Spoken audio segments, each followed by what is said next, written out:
روز بخیر. خبرهای تاجیکستان و جهان را از استودیوی مرکزی رادیو آزادی من شعله گلخوجه پیشنهاد میکنم. امروز 28 آگوست است و در برنامه این موضوع را داریم. مجلس ملی از مجازات شدیدتر رانندگان سرخوش پشتیبانی کرد. اکنون راننده مست را میتوانند برای 5 سال از حق رانندگی و یا 2 سال از آزادی محروم نمایند. من بعد برای همین کردار جریمه به اندازه 300 نشان دهنده برای حسابها یعنی 15,000 سومانی یا حبس مأموری به مهلت 15 شبانه روز با محروم کردن از حقوق اداره واسطه‌های نقلیات به مهلت 5 سال تعیین کرده می شود. دو نوجوان خطلانی با دستور پرزیدنت تاجیکستان و میانروی مقامات محلی خانه‌دار شدند. و مرکز ملی تستی میگوید در دور تکراری تقسیمات 20,000 داوطلب امکان داخل شوی به دانشگاه‌ها را کسب کردند. باید ما داخل شوم، سواد بگیرم، علم بگیرم، دانش بگیرم.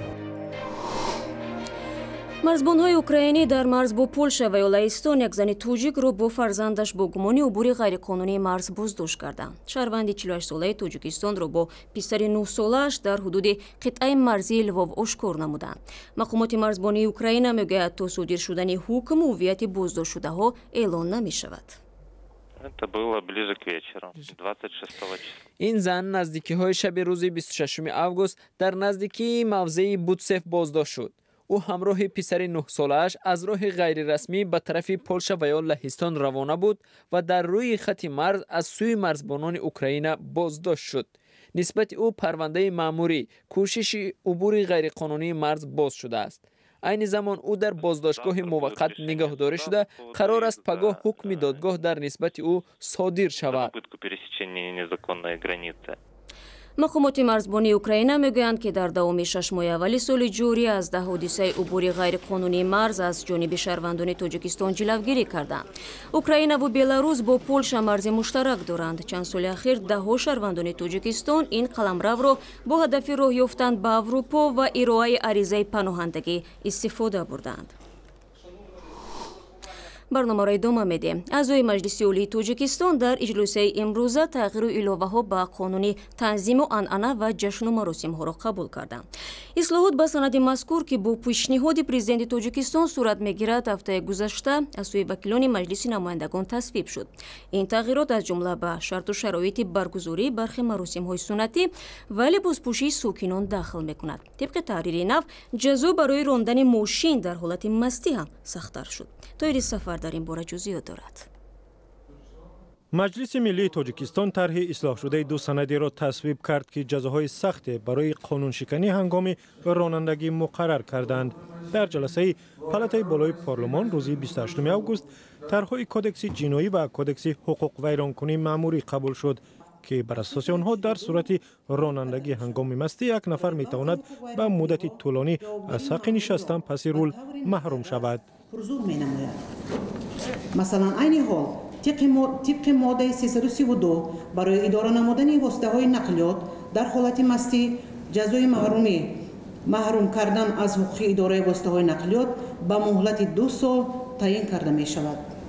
هنگام قبول شدن قانون مذکور باشد جوابگری پرزور کرده شده، من بعد برای همین کردار جریمه به اندازه 300 نشان دهنده برای حسابها یعنی 15,000 سومانی یا حبس مأموری به مهلت 15 شبانه روز با محروم کردن از حقوق اداره واسطه‌های نقلیات به مهلت 5 سال تعیین کرده می شود. تغییر لوحه با آزاد رحمان رئیس دستگاه ریاست جمهوری که تغییرات را معرفی میکرد گفت همچنین بر اساس قانون‌های نو رانندگانی که مست بازداشت میشوند ممکن است تا 50,000 سومانی جریمه و یا تا 2 سال از آزادی محروم کرده شوند. مردم عادی میگویند خوب است اگر قانون نو رانندگان را به رعایت قاعده‌های حرکت وادار کند، ولی باید همه در نزد قانون برابر باشند، چه منصبدار و ثروتمند و چه تقصیران یا کارگری عادی. اکنون میکردگیش همو خیلی میکنن میکردگیش لیکن بسیار خوب شد که همین کار را کردن. سخت‌تر کردن جزا برای قانون شکنی هنگام رانندگی با پیشنهاد رئیس جمهور امامعلی رحمان صورت گرفته است. قبلا رانندگان مست را در تاجیکستان حد اکثر تا 3,500 سومانی جریمه می کردند. روزانه در تاجیکستان حداقل 1 نفر در صدمه‌های نقلیاتی کشته می شوند و سال 2016 بیشتر از 400 نفر در این گونه فلاکت‌ها جان دادند. در گذشته در تاجیکستان چندین صدمه‌های نقلیاتی مرگبار با شرکت افراد بلندپایه یا فرزندان آنها صورت گرفتند، ولی بسیاری از آنها با پرداخت جریمه آزاد شدند. مطبوعات درباره صدمه‌های مرگبار با شرکت مفتش کمیته امنیت، پسر معاون نخست وزیر و هم پسر سابق رئیس اداره راه آهن تاجیکستان گزارش دادند. медали биринҷии човандозони тоҷик дар аввалин чемпионати ҷаҳон оид ба бузкашӣ ва омодагии Арабистони Саудӣ ба қабули 2 миллион ҳоҷӣ аз саросари дунё. тафсилоти ин рӯйдодҳо дар сайти радиои озодӣ www.ozodi.org.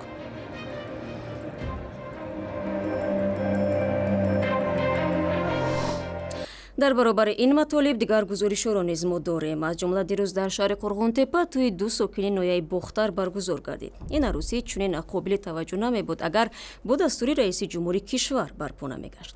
ҳанӯз як моҳи пеш ин арӯсу домод тасаввур намекарданд ки ба зудӣ хонадор мешаванд. 2 ҳафта қабл як суханронии саидчои 23 сола дар назди президенти тоҷикистон дар тақдири ӯ гардиши бузургро ба вуҷуд овард. рӯ меорем ба мулоқоти 9 август ки сабаби ин тӯй шуд. دانشگاه دولتی قرونتپه به نام ناصر خسرو. برای این توی سخنرانی سعیدچو در نزد پرزیدنت تاجیکستان 2 هفته پیش سبب شد. روز 16 آگوست امسال پرزیدنت امامعلی رحمان مهمان جماعت دهات زرگر ناحیه باختر بود. لحظه ملاقات با فعالان و ساکنان محلی، آموزگار جوان فنی تاریخ در مکتب 39 ناحیه باختر، سعیدچو اسرارفی 23 ساله نزد میکروفون آمد. امامعلی رحمان با او سوال جواب کرد و پرسید که اویله‌دار است یا نه و به نزد خود دعوت کرد و با او 1 ساعت تقدیم نمود. مقامات ناحیه باختر گفتند که بعد این ملاقات پرزیدنت از آنها خواسته است که برای ازدواج آموزگار جوان مساعدت کنند. این هدایت، این راهنمایی رو مقامات اجرایی حکومت دولتی ناحیه باختر با جان و دل پذیرفته در دوام 7 روز ما توانستیم توی خانه‌دارشوی سعیدچو رو برگزار نماییم. سعیدچو در یک خانواده 5 نفری در جماعت دهاتی ثروت استقلال ناحیه باختر زندگی می‌کند. 2 سال اخیر آموزگار تاریخ و حقوق است. بعد ملاقات با پرزیدنت و برخواستن مسئله اویله‌داری او به خواستگارها گفته است می‌خواهد با مرجانه اویله برپا کند. من از همون دوره مکتبخوانی عروس دیده بودم و همچنین برای من پسند بود و همین خیلی آینده به مقصدم رسیدم. عموما خصلت‌های همون نازکانه زیبای زنانه باشد بسیارتر برای من پسند است، با احترام، با آداب، سخندان.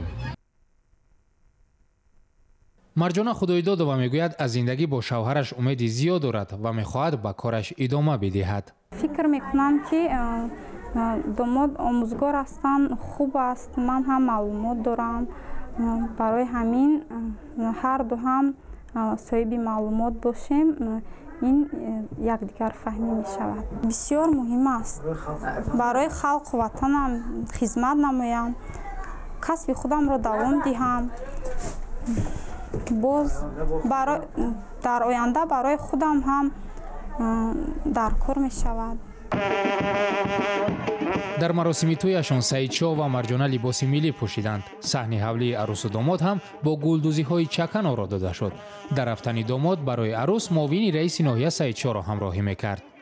کشتی عمرتان همه وقت در بحری بیکنار به طغیان آرامانه شکست ناپذیرانه شنا کرده به ساحل‌های مراد و آرزوها رفته برسد. در توی سعیدچو و مرجانه که در طربخانه در قرغانتپه برگزار شد، رئیس کمیته جوانان و ورزش احتم عبدالله‌زاده و رئیس ناحیه باختر جبار غفار اشتراک کردند. و در سیمای ما کلی جوانان تاجیکستان توی دارند، چون که معرکه امروز با هدایت پدرانه پیشوای معظم ملت برگزار گردیده است. این حادثه کم نظیر است که در تاجیکستان سالهای اخیر با مشورت پرزیدنت و با کمک حکومت مراسم عقد نکاح دو جوان برگزار می شود. مقامات هرچند تمام خرج جشن را داده باشند نمیگویند که چقدر پول برای برپا کردن عائله این دو جوان صرف کردند. عائله‌ای که به گفته سعید شاه باید نمونه باشد و حق پراکنده شدن را هم ندارد. رو می‌ریم به موضوعهای دیگر. انتظار می‌رود که امسال حدود 2 میلیون مسلمانان به عربستان سعودی سفر کرده در مراسم حج شرکت می‌ورزند. هر سال از تاجیکستان بیش از 6000 نفر به زیارت خانه خدا می‌روند. سفر امساله زائران توجیک به عربستان سعودی روز 16 آگوست شروع شد و اکثر آنها علاقه در مکه بوده در مسجد حرم نماز گذاشتند. عبدالله اشرف موضوع را ادامه می‌دهد. دادگاه عالی شاهیگری عربستان سعودی اعلان کرد که حج امسال به 30 آگوست یعنی روز 8 ماه ذوالحجه راست می آید. حج یکی از 5 رکن اساسی دین اسلام است. این مراسم از 5 تا 6 روز دوام کرده به زائران امکان می دهد که یکی از اعمال پیامبر محمد یعنی ادای واپسین حج در مکه را تکرار کنند. به نوشته خبرگزاری های عربستان سعودی، افزایش شماره زائران به شرافت کوشش های شاهیگری است که برای بهتر کردن شرایط قبول آنها پیوسته تلاش دارند. سالهای اخیر 2 مسجد اساسی بازسازی شد، راههای نو، فرودگاه ها و مهمانخانه ها بنیاد گردیدند و امکانات اردوگاه های خیمه‌ای نیز بیشتر گردید. خدمات بهداشتی برای زائران از حساب ساختمان بیمارستان و درمانگاه ها بهتر کرده شد. به خاطر تامین امنیتی زمینی و هوایی تدبیرهای علاوه‌ای را روی دست گرفتند. برای تازه کردن 2 مسجد بزرگ اساسی و سرد نمودن هوای وادی عرفات که در 20 کیلومتری مکه جایگیر است، نظام خودکار اختراع شده است. این نقطه اوج مراسم حج ایستادن در بالای کوه است. بعد این تقدیم قربانی و سنگزنی به تمثال ابلیس در مکه شروع می شود. این مراسم که با نام جمرات معروف است معمولا در روزهای عید قربان اجرا می گردد. برمیگردیم به تاجیکستان. بعد اعلان مرکز ملی تستی تاجیکستان درباره آنکه امسال حدود 49000 نفر به عنوان دانشجویی دست یافتند، 20000 نفر آنها با سبب‌های مختلف از این کورس دست کشیدند. به همین ترتیب اکنون داوطلبانی که از دور اولی امتحان سپاری نگذشتند امکان دارند دوباره به جایهای خالی حجت سپارند. خبرنگاران ما به خانه یکی از آنها رفتند که در امتحان ناکام گشت ولی می‌خواهد باری دیگر وارد سبقت شود. امینجان عبدالرحمن را اعلان مرکز تستی که به 20000 نفر امکان دوباره دانشجو شدن را داد برای رسیدن به آرزوهایش امیدوار کرده است. پس از 2 سال ناکامی در امتحانات قبول او دوباره سری میز نشسته برای دانشجو شدن آمادگی می‌بیند.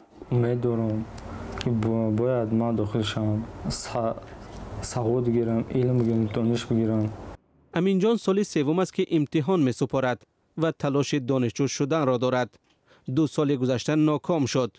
به فرق از دیگر همسالانش ناامید نشد، روسیه نرفت و در وطن ماند و مردی کاری کرد. از بس که تجربه نداشت از چند جای کارش پیش کردند. امینجان همراه مادر و خواهرش زندگی میکند. بعد از مرگ پدر امینجان یگانه مرد خانه است و تأمین زندگی هم بر دوش اوست. دیدم که بچه‌م اولم در دل شوق هوس خواندن بوده است. مرکز ملی تستی تاجیکستان نهاد مسئول قبول داوطلبان می‌خواهد در مرحله دوم تقسیمات حدود 20000 جوان را دانشجو کند.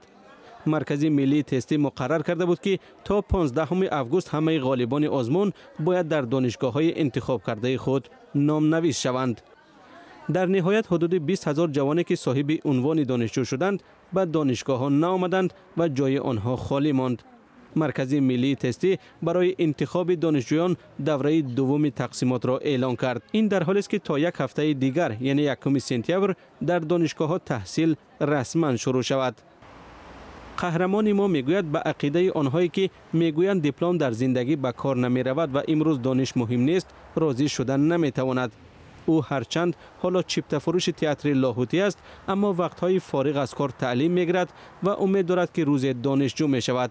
به قول امینجان ناامید شدن در اولین شکست ادامه شکست در تمام زندگی است. و قزاقستان اولین چمپیون جهان در بزکشی شد. روز یکشنبه در شهر استانا پایتخت قزاقستان در قوه‌آزمایی نهایی میان دسته‌های منتخب قزاقستان و قرقیزستان کشور میزبان دست بالا گردید. دسته منتخب تاجیکستان صاحب مدال‌های برنجی گشت. با این خبر برنامه امروز را انجام میدیم، ولی شما میتوانید مطالب بیشتر از این را از سامانه بخش تاجیکی رادیو آزادی پیدا کنید. www.azadi.org. صفحه ویژه ما در شبکه‌های اجتماعی در خدمت شماست. کانال آزادی ویدیو در یوتیوب نیز ما فردا شما را در همین وقت انتظاریم. خدا نگهدار هر یکشان.